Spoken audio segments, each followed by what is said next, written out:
दोस्तों बहुत बहुत स्वागत है आपका इस वीडियो में। तो चलिए गाइस, आज की इस वीडियो में कुछ बहुत ही अच्छे क्वालिटी के क्वेश्चन के बारे में बात करेंगे, तो प्लीज़ वीडियो को पूरा देखिएगा। दोस्तों पहला क्वेश्चन आपकी स्क्रीन पे है कि कांग्रेस की पहली भारतीय महिला अध्यक्ष कौन थी। दोस्तों पहली भारतीय महिला अध्यक्ष पूछा है कांग्रेस की, तो उत्तर होगा option number C, Sarojini Naidu.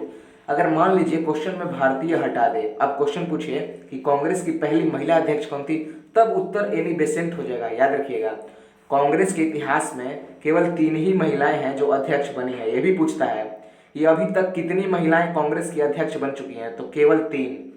पहली सबसे पहली एनी बेसेंट, उसके बाद सरोजिनी नायडू 1925 में, और उसके बाद नेली सेन गुप्ता 1933 में। याद रखिएगा। चलिए आगे बढ़ते हैं। अगला क्वेश्चन आपसे बहुत बढ़िया पूछ लिया है, वायुमंडलीय दाब किससे मापा जाता है। तो दोस्तों वायुमंडलीय दाब जो है वो बैरोमीटर से मापा जाता है। ऑप्शन नंबर बी हो जाएगा।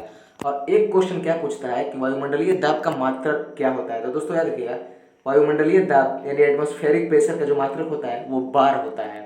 चलिए अब आगे बढ़ते हैं। और तीसरा क्वेश्चन आपसे यूनिट से ही पूछा है, इकाई से, कि प्रकाश वर्ष किसकी इकाई है। दोस्तों प्रकाश वर्ष का मतलब होता है प्रकाश द्वारा तय की गई दूरी। अर्थ याद रखिएगा, प्रकाश वर्ष का मतलब होता है प्रकाश द्वारा तय की गई दूरी, और इसका मात्रक है दोस्तों दूरी। ऑप्शन नंबर ए हो जाएगा। प्रकाश वर्ष जो है वो दूरी का मात्रक है। Option number A. चलिए आगे बढ़ते हैं। अगला क्वेश्चन आपसे पूछ लिया है बहुत ही अच्छा, कि पोंग डैम किस नदी पर स्थित है। दोस्तों बांधों से अक्सर क्वेश्चन जो है हमारे एग्जाम्स में पूछा जाता है, तो याद रखिएगा। और पोंग डैम वैसे भी न्यूज में रहता है, तो काफी फेमस भी है। पोंग डैम किस नदी पर स्थित है। तो दोस्तों पोंग डैम जो है वो ब्यास नदी पर स्थित है। ऑप्शन नंबर ए हो जाएगा। पोंग डैम ब्यास नदी पर स्थित है। चलिए अब आगे बढ़ते हैं। अगला क्वेश्चन आपसे पूछ लिया है कि शिकारी देवी अभयारण्य भारत के किस राज्य में स्थित है।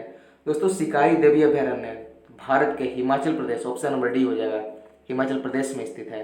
शिकारी देवी अभयारण्य भारत के हिमाचल प्रदेश में स्थित है। याद रखिएगा। चलिए आगे बढ़ते हैं। अगला क्वेश्चन आपसे पूछा है कि ऑस्ट्रिया की राजधानी कहाँ स्थित है। दोस्तों ऑस्ट्रिया की राजधानी वियना है। ऑप्शन नंबर ए हो जाएगा। ऑस्ट्रिया की राजधानी वियना है। Option number A. चलिए आगे बढ़ते हैं। अगला क्वेश्चन आपसे पूछा है कि सौरमंडल का सबसे गर्म ग्रह कौन सा है। दोस्तों इस क्वेश्चन में आपको थोड़ा समझना है। तो मान लीजिए कि अगर ये सूर्य है, तो इसके चारों ओर बाकी 8 ग्रह चक्कर लगाती हैं। तो देखिए सूर्य के सबसे नजदीक जो है बुध होता है, उसके बाद शुक्र होता है। तो आप एक पॉइंट समझिएगा। एक बात बताइए, सूर्य जो है तो सूर्य के पास गर्मी है अपना, और सबको उष्मा दे रहा है, तो सबसे ज्यादा सूर्य का प्रकाश पड़ता है बुध पर, तो सबसे गर्म बुध होना चाहिए, लेकिन ऐसा होता नहीं है, सबसे गर्म शुक्र होता है। तो ऑप्शन नंबर बी हो जाएगा। शुक्र इसलिए होता है ना कि शुक्र के पास कार्बन डाइऑक्साइड की मात्रा लगभग 95% से भी ज्यादा होती है। तो ये क्वेश्चन एग्जाम्स में जानबूझकर इस तरह भी पूछा जाता है कि लोग ये आइडिया लगाएंगे कि सूर्य के सबसे नजदीक बुध है तो सबसे गर्म बुध ही होगा, जबकि ऐसा नहीं है।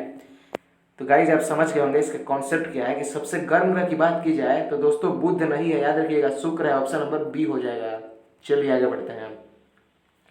अगला क्वेश्चन आपसे पूछा है कि बटरफ्लाई शब्द किस खेल से संबंधित है। तो दोस्तों बटरफ्लाई शब्द स्विमिंग यानी तैराकी से संबंधित। ऑप्शन नंबर सी हो जाएगा। स्विमिंग भी हो सकता है, आपके ऑप्शन में लिखा हुआ है। चलिए आगे बढ़ते हैं। अगला क्वेश्चन आपसे पूछ लिया है बहुत ही बढ़िया, कि महाबली देश अमेरिका का राष्ट्रीय खेल कौन सा है।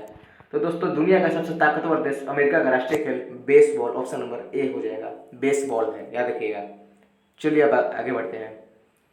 अगला क्वेश्चन आपसे पूछ लिया है, एक सेकंड गाइस, कि हरित क्रांति का सर्वाधिक प्रभाव किस फसल पर पड़ा था। दोस्तों याद रखिएगा, भारत में 1960 के दशक में हरित क्रांति आई थी। 1900 ऐसा माना जाता है कि 1967 से 68 के दशक के वर्ष में, यानी 1960 के दशक में, 1967 से 1968 के वर्ष में भारत में हरित क्रांति आई थी। और देखिए भारत में हरित क्रांति का जनक का नाम भी याद रखिएगा, एम.एस. स्वामीनाथन। तो इसका सबसे ज्यादा प्रभाव जो है गेहूं पे पड़ा है। तो गाइज हरित क्रांति आने से गेहूं के पैदावार में काफी ज्यादा गाइज बढ़ोतरी हुई, बहुत ज्यादा विकास हुआ गेहूं की फसलों में। तो याद रखिएगा इस सबसे ज्यादा प्रभाव गेहूं पे पड़ा है। चलिए अब आगे बढ़ते हैं। अगला क्वेश्चन कह रहा है आपसे कि तुलबुल परियोजना किस नदी पर स्थित है। तो दोस्तों तुलबुल परियोजना जो है झेलम नदी पर स्थित है। ऑप्शन नंबर बी हो जाएगा। तुलबुल परियोजना झेलम नदी पर स्थित है। चलिए अब आगे बढ़ते हैं। और आज का सबसे अंतिम प्रश्न आपसे पूछ लिया है दिवस से, कि विश्व नर्स दिवस कब मनाया जाता है। तो दोस्तों जो विश्व नर्स दिवस होता है वो आपको 12 मई को मनाया जाता है। ऑप्शन नंबर ए हो जाएगा। विश्व नर्स दिवस यानी वर्ल्ड नर्स डे 12 मई को मनाया जाता है। ऑप्शन नंबर ए हो जाएगा। तो दोस्तों आई होप आज का वीडियो आपको काफी पसंद आया होगा। अपनी राय हमें जरूर बताएं।